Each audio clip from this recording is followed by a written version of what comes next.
hard-hitting questions today, fellas. Oh, yeah, I got nothing. Had a little scan yesterday. Can confirm that I'm 12 weeks pregnant. That is a horrible shank. Someone should check that footy.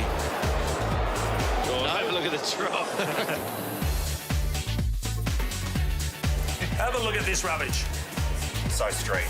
That's dope, that, isn't it? Yeah, dope. That's so cool. That's whack, yeah. Pendlebury's got all the time in the world.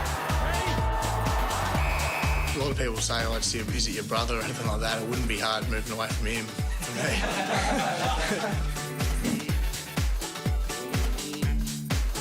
If it'll just sit for him, he can run in and go, but he dribbles it into the post. Bad error. Look forward to things turning around for you in season 2018. Appreciate your time. Make that 27. Thanks, mate. Get it right, Jared. From our mildly amusing moments to two very serious footballers at either end of the ground. The Suns are in town for a week, and Stephen May at one end, and Tom Lynch. Not a bad spine to build a team around, Derb. Absolutely, they're stars, aren't they? So what happened then on the weekend? You know, we obviously didn't play anywhere up to standard. And to Essendon's credit, they played really well.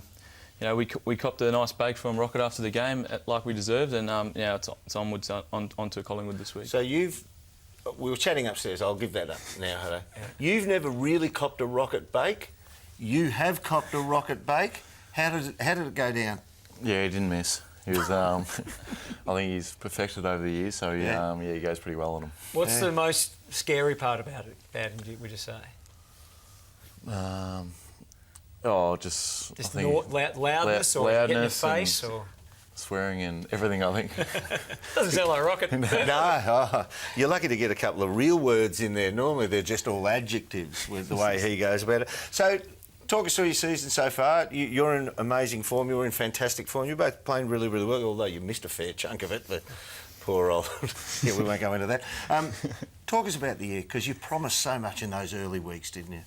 Yeah, that's right. We won the first 3 games and we thought we were going to set ourselves up for a really good year, and then obviously we've had a few injuries to the midfield, which has really hurt us, and we had a really disappointing middle patch, and I think the last couple of months we've really been building, and on the weekend was obviously disappointing against Essendon. They played really well to their credit, but we didn't play up to the standard that we've been building over the last couple of months, so that was a disappointing part of it. Was it a reality check, or do you think it was just a really bad day? It was definitely a bit of both. Like, I think it shows that the AFL, you know, if you're not on mentally, you know, any team can beat any given team. So, you know, that's a positive, you know, for the game. But I think, you know, ability to stick to structures was, you know, Rocket's main concern. We sort of went away from what we've been doing for the last 8 weeks, which, you know, has been really competitive, honest footy. And it looks, you know, on the tape, it looks like we sort of thought it was just going to happen, and the Bombers surprised us, and they deserve to win. Is this bloke capable of being captain yet, Stephen? I think if he was, you know, asked to take it on next year, I definitely think he'd put his hand up. And you know, the players will respect him. He's a hard worker and a terrific player, so you know, has all the attributes that a captain needs. How would it sit with you if they said, if that, you know, groomed you now? If they said next year you'd like to be captain, would you say, "Oh, I'm not ready yet, leave Gaz there," or would you accept the club saying, "We'd like you to be captain"? I think whatever the club thinks is best. Obviously, if Gary's captain, he's going to be captain. If that's the best position for the club, will be. But I'm enjoying, Stephen and I are sharing the captaincy at the moment. We've both enjoyed it, and we're both leaning on each other, trying to learn as much as possible about the role, and we're really trying to support each other through it in Gaz's absence. Now, I have a question for you while we were watching your highlight package here, and it's bloody endless. It's fantastic. What's your height? 199. 199, and you've got, in boxing terms, you've got an overreach for how tall you are. You've got an enormous reach. So when you went through your entire career with Mitch Hallahan in Sorrento, now you rejoined again, so you've hardly played a game out of a team that he's not in. When you guys had a fight, who won? Well, I think he's a pretty handy boxer, so I think he'll get me there.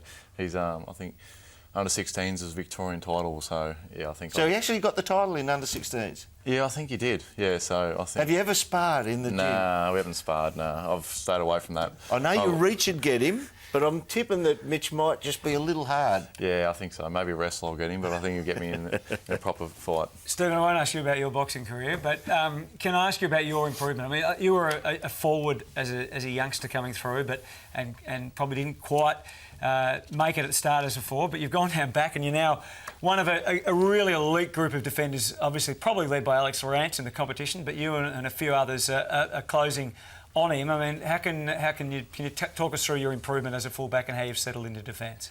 Yeah, so how that sort of happened was, you know, Nathan Bock broke his leg early on in his career with us, and we sort of needed that extra key defender. And I was sort of in and out of the team as a forward, and the coaches sort of said if you're willing to, you know, really learn over the summer, you know, there's a spot in the back line for you. So, you know, I really took that with both hands, and I'm still learning a lot. You know, I like to watch players like Alex Rance play on Friday night because you sort of get a few tips going into your game. And that's just really, you know, it started out me trying to hold a spot in the team, and the team values me down back, and I'm really enjoying the role down there. So, yeah, I think that's where I see myself. Before we let you go, Dion, Jager, have you talked to them? Are they staying, coming, going?